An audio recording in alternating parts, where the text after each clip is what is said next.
Depuis quelques jours, l'église Pentecôte du Togo est plongée dans une crise financière profonde. Selon les informations, les fidèles dénoncent le détournement des offrandes par les pasteurs et les diacres des églises. Nos dirigeants vivent dans le luxe abandonnant leurs fidèles dans la misère. Le véhicule du président national n'est pas à moins de 40 millions. Ils détournent nos offrandes et font la belle vie, déclare un fidèle participant à une manifestation. Plutôt que de résoudre le problème, les responsables de l'église ont préféré menacer et écarter les voix dissidentes. L'apôtre Dobovi Komlan, secrétaire général national de l'église Pentecôte, considéré comme le meneur, a été suspendu de ses fonctions par une note circulaire Ref.235/2024, signée par le président national le 26 avril 2024. Il est accusé de soulever les fidèles et de créer des dysfonctionnements graves. Depuis lors, les fidèles réclament sa réintégration. Pour étouffer les contestations, la police a été réquisitionnée le dimanche 21 juillet 2024 dans les églises. Des agents des forces de sécurité étaient postés dans les coins de l'église mère. Ce dimanche 28 juillet 2024,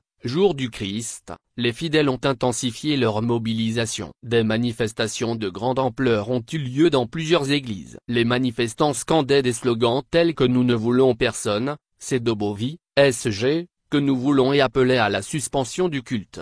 Des images reçues des temples d'Apodoko et Bekpota et Notse montrent des fidèles en train de ramasser des chaises pour vider les temples. Les attroupements dans les cours des églises étaient visibles. Le temple de l'Omnava était pratiquement vide, un fait inhabituel pour un dimanche. Il est à noter que plusieurs pasteurs ont déjà démissionné de cette église, notamment le pasteur Etou et l'évangéliste Noumonvi. Une pétition lancée par les fidèles la semaine dernière exige le départ immédiat des diacres impliqués, la publication des résultats des enquêtes de l'église contre Dobovi, l'arrêt des abus de pouvoir, le rejet de la nouvelle constitution et la condamnation de la présence policière dans l'église.